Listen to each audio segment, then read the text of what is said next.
ஏதோ வண்டி லேட்டா ஓடிட்டு பாவா ரெடி.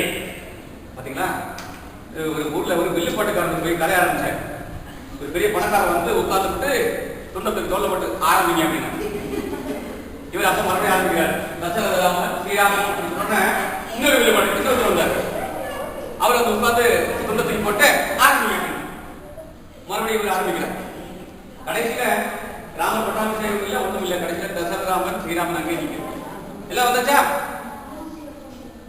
வைக்க கவனிங்க, என்ன வேணும்?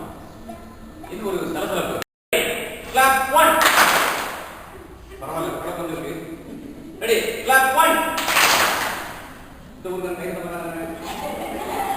ஏன்? ஓ, நான் சரி கேட்கல. வரீங்களாக்கா?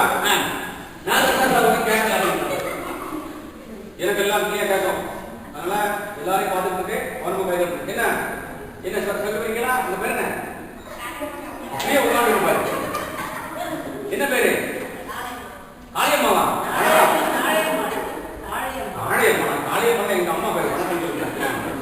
சரி, அப்ப ஆரம்பிக்கலாமா? காளியம்மா காளியம்மா ஆரம்பிக்கலாமா? Ready ready. இல்ல பின்னாடி பின்னாடி இவங்க தான். இல்ல இல்ல இல்ல பின்னாடி பின்னாடி அவங்க. நானும் கொஞ்சம் மேடம் எனக்கு ரொம்ப கண்ணு ரொம்ப காது இருக்கு. 45 கண்ணு இருக்கு, 50 காது இருக்கு. ரைட்டா? Ready, clap 1. இது வேண்டாம்ன்றீங்களா? Ready, clap 1. பரவாயில்ல, ஒற்றுமையா வந்தோம்ல. Ready, clap 2. லேட்டாகுது, உங்களுக்கு புரியல. லேட்டாகுது, 3 வேலை இல்லைங்களா? நான் 2 தான் சொன்னேன். ரைட்டா? Ready, clap 1.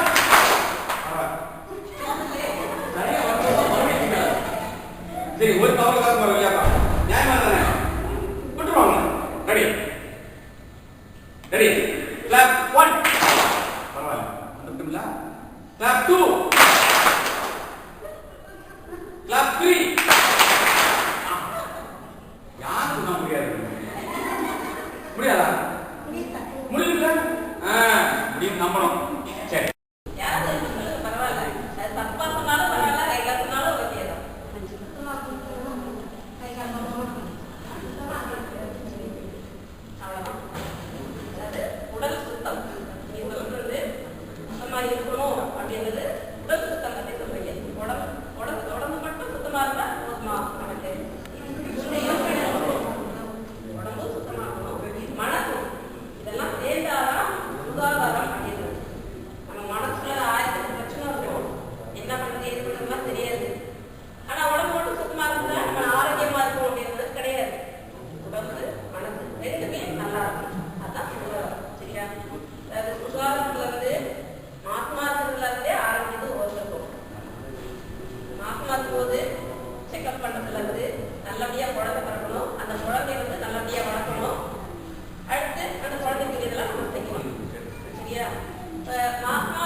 மாசத்துக்கு வந்து ஆரம்பத்திலேயே பதியும். அது ரொம்ப முக்கியம். ஏன்னு சொன்னா 2 மாசத்துக்குள்ளார கர்ப்பப்பைக்கு கரு வந்து சேரணும்.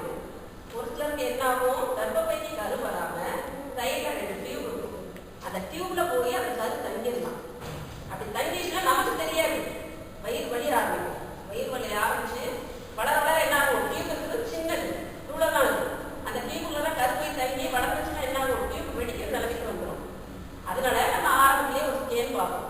ஸ்கேன் பார்க்கும்போது கரு வந்து நல்லா இருக்கா, கீழே இறங்கிடுச்சா, நஞ்சு கீழே இருக்கா, இதெல்லாம் பார்ப்போம். பார்த்துட்டு நல்லா இருக்கு அப்படின்னு சொன்னா ஓகே, அடுத்த நம்ம 15 இவங்க சொன்ன மாதிரி தடுப்பூசி போடுறோம், சத்து மாத்திரை, ஸ்கேன் பார்க்குறோம். இதெல்லாம் ரத்த டெஸ்ட் வந்து குரூப்பும் பார்ப்போம். என்ன குரூப்பு, ரத்தம் அளவு, அது ரொம்ப முக்கியம். அடுத்து ஹெச்ஐவி அவங்களும் பார்ப்போம், அவங்க வீட்டுக்காரும் பார்ப்போம், ஹெச்ஐவி டெஸ்ட்டும் பார்ப்போம். அப்புறம் இப்போ வந்து சக்கரை சத்து, ரத்தத்தில் சக்கரை சத்து அது ரொம்ப முக்கியம். ஏன்னா மாசமா இருக்கும்போது ஒரு சிலருக்கு சக்கரை சத்து வர வாய்ப்பு இருக்கு. சாதாரணமாக வர சக்கரை சத்து வேற, மாசமா இருக்கும்போது வர சக்கரை சத்து வேற, அதுவும் வர வாய்ப்பு இருக்கு. அப்படி வந்துச்சுன்னு சொன்னா குழந்தைக்கும் பாதிப்பு, அம்மாவுக்கும் பாதிப்பு. அது வராம அதை கட்டப்பட்டிருக்கு, இன்சுலின் ஊசி இருக்கு, அதில் நம்ம நிறைய ஸ்கேன் பண்ணுவோம், அவங்க எழுதி கொடுத்துருவாங்க, அதை பார்த்துக்கணும். சரியா? அடுத்து 5 மாசத்துல திரும்பவும் இது மாசம் செக்கப் கண்டிப்பா மாசம் பார்க்கணும். ஏன்னா குழந்தை வளர்ச்சி இருக்கு, நல்லா வளர்ச்சி இருந்தா ரைட்டு, இல்லைன்னு சொன்னா என்ன பண்ணலான்றத நம்ம முடிவு பண்ணி சத்தான உணவு சாப்பிடுங்க, இரும்பு சத்து மாத்திரை சாப்பிடுங்க. அடுத்து ரத்த அளவு கம்மியா இருந்துச்சுன்னு சொன்னா அதுக்குரிய சத்து ஊசி போடுங்க, இதெல்லாம் சொல்லிடுறோம். அடுத்து 9 மாசம் வரைக்கும் நார்மலா இருக்கு அப்படின்னு சொன்னா ரைட்டு. இல்ல ஒரு சிலருக்கு 9 மாசத்துல திடீர்னு வந்து ரத்த கொதிப்பு வரும், கால் மூச்சு போய் நீர் சரியா போகாம ரத்த